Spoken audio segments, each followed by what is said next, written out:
Kembali tim Cimat punya cerita. Inilah cerita misteri bersambung.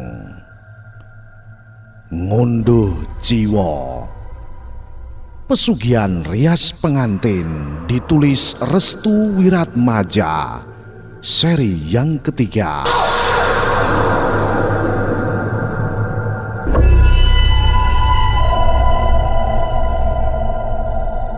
Secara detail, orang tua dari Kusumawati menjelaskan terkait gejala-gejala yang dialami oleh anaknya sebelum kematian itu tiba.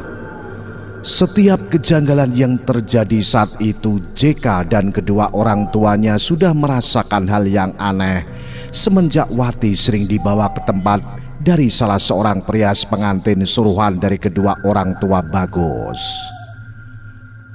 Kami sebenarnya sudah menaruh rasa curiga semenjak Wati sering memakan melati di tiap pagi, siang, dan sore. Pasalnya, setiap kali kami menghidangkan makanan, dia selalu menolak dan memaki-maki kami dengan perkataan yang menyakitkan.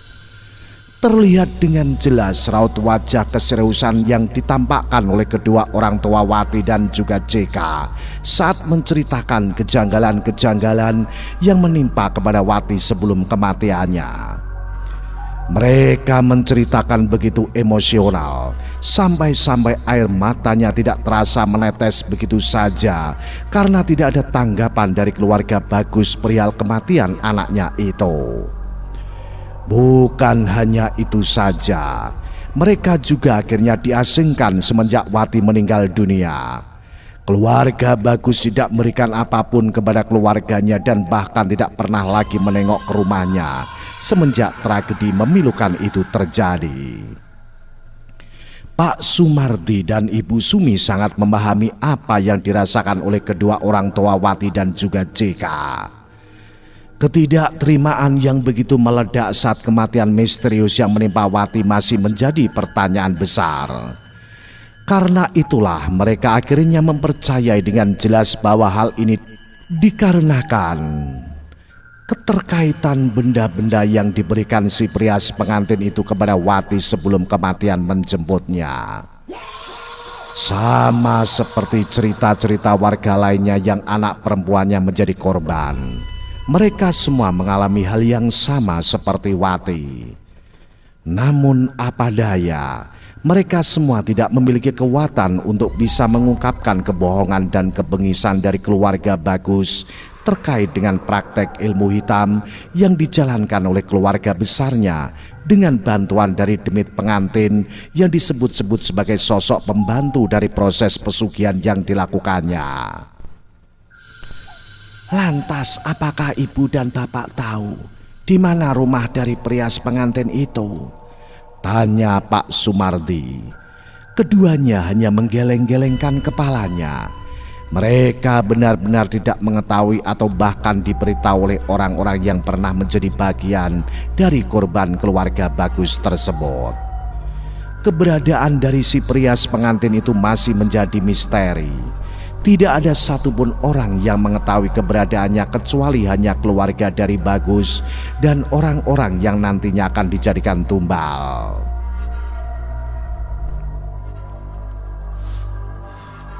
Kami tidak mengetahui tempatnya.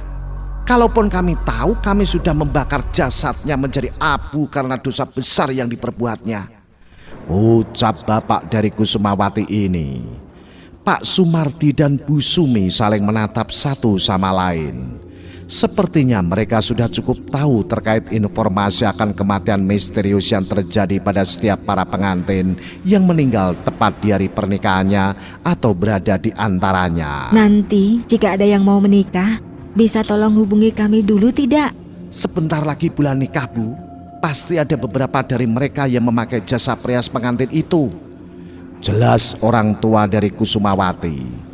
Memang benar, sebentar lagi akan memasuki bulan nikah, bulan di mana orang-orang akan berebut untuk menggunakan jasa perias pengantin tersebut.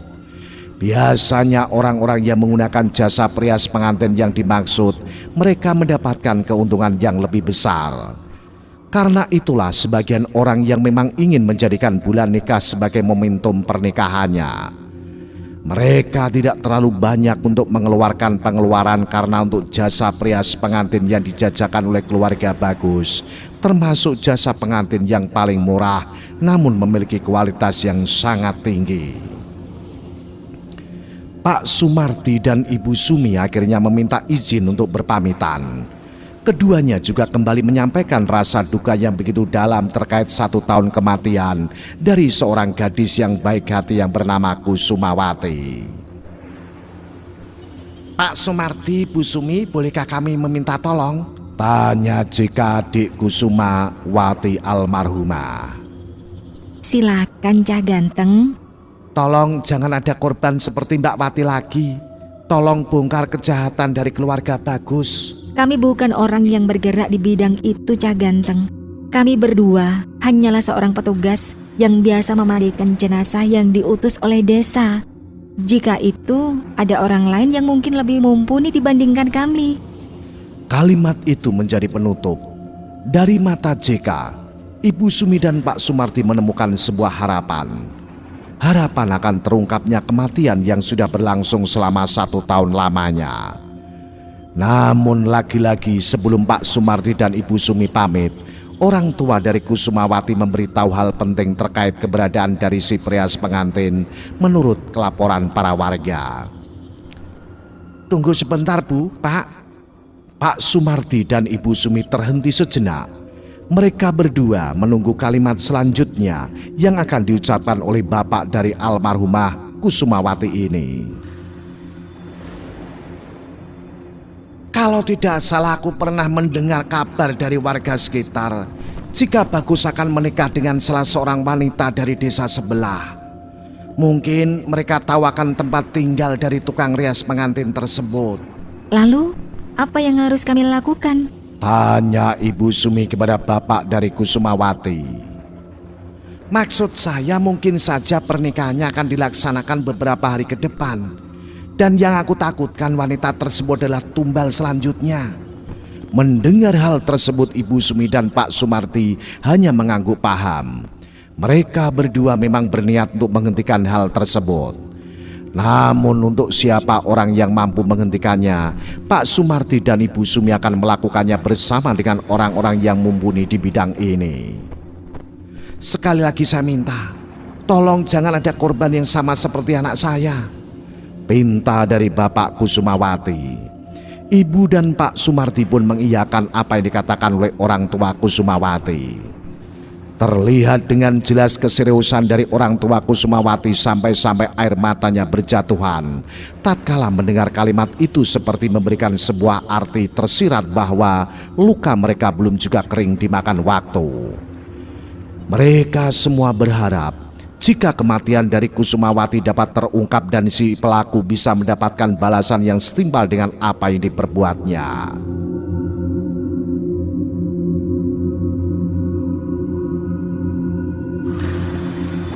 Matahari mulai tenggelam. Suasana mendadak menjadi gelap. Orang-orang di desa Tejo Kromo segera memasuki rumahnya masing-masing.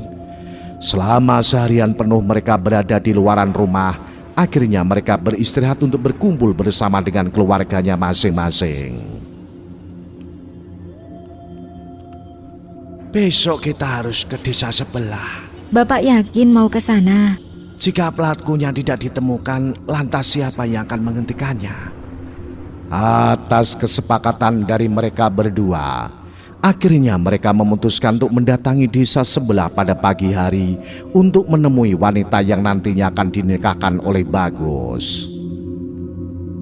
Desa Wongso adalah desa sebelah. Ini bukan nama asli sebenarnya. Namun berbeda di desa sebelah, desa yang ditinggali oleh keluarga Dini. Tampak terlihat seorang wanita yang dikabarkan akan menikah sebentar lagi dengan melakukan gerakan aneh di penghujung maghrib itu. Ia menari-nari di dekat kamarnya sembari menyanyikan lagu yang biasa digunakan untuk menyambut pengantin Jawa pada umumnya. Di saat yang bersamaan Ibu Sri dan Pak Tejo merasa aneh dengan perilaku anaknya yang tiba-tiba berubah. Dok, kowe nang apa? Saat Pak Tejo menanyakan hal tersebut, Dini justru tersenyum, lalu tidak lama kemudian dia menundukkan setengah badannya sembari mengatakan, Aku ini sedang mengalami kebahagiaan. Sebentar lagi bulan pernikahan akan tiba. Pak Tejo dan Ibu Sri hanya terdiam saat anaknya mengatakan hal tersebut. Mereka berdua benar-benar tidak mengerti terkait apa yang dikatakan oleh anaknya terkait bulan pernikahan yang dimaksud. Ibu, ayo ikut aku. Ucap Dini sembari menarik tangan ibunya dengan kencang. Tangan Ibu Sri ditarik menuju ke sebuah kamarnya. Kamar yang terbuat dari anyaman bambu, namun tampak terlihat nyaman itu terdapat satu benda yang sangat berharga menurut Dini saat itu. Dia adalah cermin. Cermin yang berada di meja tempat dirinya merias menjadi sebuah benda yang sangat disenanginya kali ini. Bu, aku cantik kan? Iya, Nduk, kamu cantik. Sebentar lagi aku akan dinikahi oleh seorang pria kaya raya, ganteng, dan mencintaiku sepenuhnya. Aku tidak sabar ingin melihat pesta pernikahan itu, Bu. Kamu waras kan, Nduk? Kamu nggak lagi kepelet atau apa kan? Kok kamu aneh begitu? Ibu, aku lagi bahagia. Aku senang sekali. Aku lagi merasakan bahwa dunia sedang berpihak kepadaku. Karena itu, aku tidak berhenti untuk menari dan bercermin setiap hari. Ibu Sri yang melihat perubahan perilaku dari Dini hanya bisa bertanya-tanya dalam hatinya. Entah karena itu adalah sebuah kebahagiaan yang baru saja diungkapkan oleh anaknya, atau ada hal lain yang menjerumuskan anaknya menjadi seperti itu. Sudah, Nduk. Sebentar lagi maghrib. Tidak baik bercermin kalau maghrib tiba. Ayo kita sholat bareng-bareng. Dini tidak menghiraukan perkataan ibunya. Ia tetap bercermin dan tersenyum dengan sendirinya sembari memuji-muji kecantikan wajahnya yang tidak tertandingi oleh wanita-wanita lain di desanya. Setelah memerintahkan anaknya, Ibu Sri keluar dari kamar dan langsung mengambil air wudhu di kamar mandi. Namun entah mengapa, Ibu Sri merasa ada yang tidak beres dengan perilaku anaknya yang baru-baru ini terjadi. Tidak seperti biasanya, Dini tidak pernah melakukan hal tersebut. Ia bahkan selalu menuruti apa yang menjadi kemauannya, terlebih lagi jika melakukan sholat berjamaah. Wajar saja jika mungkin dirinya akan lepas lajang. Banyak sekali hal-hal menarik yang akan didapatkan tatkala seorang wanita jika ingin menikah. Ibu Sri mencoba untuk menyambut semua perilaku anaknya dengan berpikiran baik. Tibanya di kamar mandi, Ibu Sri segera berwudu. Di hadapannya sudah berdiri sebuah kendi berukuran besar yang sengaja diletakkan di dekat bak mandi, dengan tingginya dibantu oleh sebuah dudukan yang sudah dibuat sebelumnya menyerupai kursi. Setiap kali dirinya sedang menengadahkan kedua tangannya untuk mengambil air yang keluar dari kendi, Ibu Sri selalu mendapati bunga melati di dalamnya. Loh, kok ada melatinya? Ibu Sri kemudian membuang air tersebut dan kembali menengadahkan tangannya ke arah mulut kendi untuk mengambil air yang kedua kalinya. Namun tetap saja, tiap kali air itu keluar dari dalam kendi, air itu membawa bunga melati. Sampai-sampai di lantai kamar mandinya sudah penuh dengan bunga melati yang entah dari mana asalnya. Ini melati dari mana? Karena penasaran, Ibu Sri pun memeriksa bagian dalam kendi. Ia hanya ingin tahu siapa yang meletakkan bunga melati di dalam kendi tersebut. Awalnya Ibu Sri meletakkan tangan kanannya ke dalam kendi tersebut. Akan tetapi tangannya malah mendapati benda aneh yang berada di dalamnya. Ia seperti memegang sebuah benda yang halus dengan ukuran panjang seperti rambut. Hah? Apa ini? Ibu Sri pun mengangkat tangannya, dan benar saja ada beberapa helai rambut yang sudah menempel ke jari jemarinya. Rasa penasaran Ibu Sri semakin membesar. Untuk kedua kalinya Ibu Sri kembali memasukkan tangan kanannya ke dalam kendi yang berukuran besar itu. Saat tangan kanannya kembali meraba ke bagian sisi yang lain, Ibu Sri mendapati benda aneh yang berada di dalamnya. Ia merasa seperti sedang memegangi sebuah wajah lengkap dengan bagian mulut, mata, hidung, dan telinganya. Saat dimana dirinya memegangi bagian mulut, ia benar-benar meyakini jika mulut yang ia pegang dalam keadaan menganga. Hawa merinding langsung menyerang ke seluruh bagian tubuh Bu Sri. Ia tampak tak percaya jika di dalam kendinya terdapat kepala manusia. Karena dia tidak percaya, Ibu Sri kembali mengangkat tangannya kembali. Ia sejenak menghela nafas sembari memperhatikan sekitaran kamar mandi. Dirasa sudah siap, Ibu Sri pun kembali memasukkan tangannya lagi ke dalam. Dengan kedua kaki yang sudah jinjit untuk memasukkan tangan ke dalamnya. Dan saat tangannya memeriksa ke sebuah bagian kendi, Ibu Sri kembali mendapati hal yang sama. Ia menyentuh sebuah benda layaknya kepala manusia dengan rambut yang memenuhi sebagian dari kendi besarnya tersebut. Lalu rasa penasarannya kembali ia arahkan untuk meraba ke bagian wajah. Dengan memejamkan kedua matanya, tangan Ibu Sri kemudian meraba satu persatu bagian wajahnya dari bagian mata, telinga, hidung, dan terakhir adalah bagian mulut. Masih dalam kondisi yang sama, mulut yang dipegangnya dalam keadaan menganga. Ia pikir itu hanyalah halusinasinya saja. Karena jika memang itu adalah sungguh-sungguh kepala manusia, tentunya bagian mulutnya akan tertutup di saat jari jemarinya menyentuh ke bagian yang sama. Akan tetapi saat kedua kalinya Bu Sri menyentuh ke bagian mulut, tiba-tiba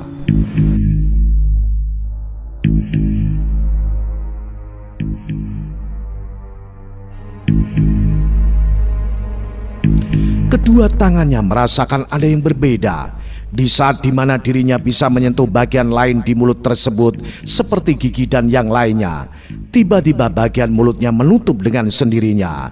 Ibu Sri pun terkejut. Saking terkejutnya tangannya masih tersangkut di dalam kendi besar itu hingga membuat dirinya dan juga kendi tersebut terjatuh secara bersamaan.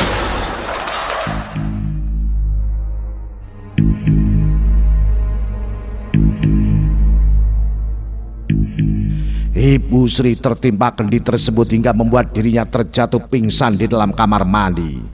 Keributan itu membuat Pak Tejo juga Dini langsung menuju ke kamar mandi. Saat dimana dirinya sudah berada di kamar mandi, raut wajah mereka berubah seketika. Yang dilihatnya sekarang adalah tubuh Bu Sri yang sudah tergeletak di kamar mandi bersamaan dengan reruntuhan kendi yang telah hancur porak-poranda. Tubuh Bu Sri dibawa menuju kamar. Bagian kepalanya mendapatkan perawatan khusus karena terdapat luka memar. Pak Tejo dan Dini merawat Bu Sri, berharap Bu Sri bisa menceritakan apa yang terjadi sampai-sampai dirinya bisa mengalami tragedi tersebut. 1 jam lamanya mereka menunggu Ibu Sri untuk terbangun. Akhirnya Bu Sri siuman dan kembali sadar. Dia dapat melihat wajah suami dan anaknya dengan jelas. Alhamdulillah, Ibu sudah sadar, ucap Pak Tejo kepada istrinya. Ibu Sri pun meminta kepada suaminya untuk membangunkan tubuhnya agar bisa bersandar. Sembari menunggu Bu Sri tersandarkan sepenuhnya, Dini memberikan teh buatannya yang sudah tidak hangat lagi kepada ibunya. Ibu Sri menerima teh tersebut dan langsung meminumnya hanya beberapa teguk saja. Ia kemudian memberikan teh tersebut kepada suaminya dan diletakkan kembali ke meja terdekat. Tangan kanan Bu Sri langsung meraba-raba bagian kepalanya. Ia baru ingat jika maghrib tadi dirinya baru saja tertimpa sebuah kendi besar yang berada di dalam kamar mandi. Karena itulah ia merasa sedikit pening di bagian kepalanya. Ibu nggak apa-apa kan? Masih sakit nggak? Alhamdulillah ibu baik-baik saja, Nak. Tapi ibu masih takut. Takut apa, Bu? Ibu merasa di rumah ini ada yang tidak beres. Pak Tejo dan Dini hanya terdiam saat Bu Sri mengatakan hal tersebut. Mereka berdua justru kebingungan dengan asumsi yang tercipta dari Ibu Sri setelah dirinya tertimpa kendi di dalam kamar mandi.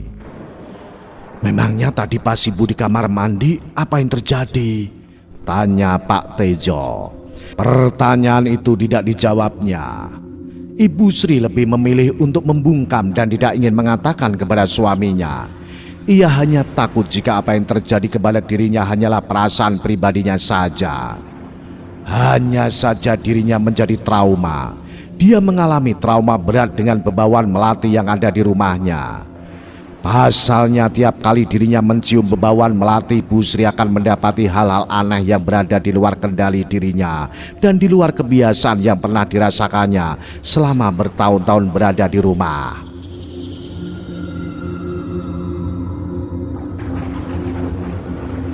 Lima hari sebelum pesta pernikahan, mentari kembali bersinar. Seperti biasa, Pak Tejo kembali menjalani kegiatan sehari-harinya sebagai petani. Kali ini Pak Tejo hanya ditemani oleh Dini, sedangkan Bu Sri dia memilih untuk berada di rumah sendirian semenjak kejadian dirinya tertimpa kendi besar yang ada di kamar mandi. Ibu di rumah saja nggak apa-apa ya? Ucap Pak Tejo kepada Ibu Sri. Iya Pak, Ibu istirahat di rumah saja. Nanti Bapak dan Dini akan pulang cepat. Ibu Sri hanya mengangguk. Semenjak kejadian mengerikan yang menimpa dirinya, Ibu Sri lebih banyak untuk berada di dalam kamar. Sebelum pergi menuju sawah, Dini selalu ingat untuk selalu melakukan lelakon yang diamanatkan oleh Bi Imah kepadanya. Dini harus memakai bunga melati dan menyisiri rambutnya dengan menggunakan sisir khusus. Kebetulan saat itu pintu kamar sengaja ia buka dengan lebar. Tujuannya agar Pak Tejo memanggilnya. Dini langsung keluar dari kamar tanpa harus membuka pintu terlebih dahulu. Namun tatkala Dini sedang menyisiri rambutnya sembari bercermin, tiba-tiba dari cerminnya dia melihat seorang wanita mengenakan pakaian ala pengantin berjalan melewati kamarnya. Sontak saja Dini segera membalikkan badan dan langsung meletakkan sisir tersebut ke meja riasnya. Ia perlahan berjalan keluar dari kamarnya. Sontak saja Dini segera membalikkan badan dan langsung meletakkan sisir tersebut ke meja riasnya. Ia perlahan berjalan keluar dari kamarnya. Di luar kamarnya Dini sudah mendapati Pak Tejo yang sudah duduk di ruang tamu.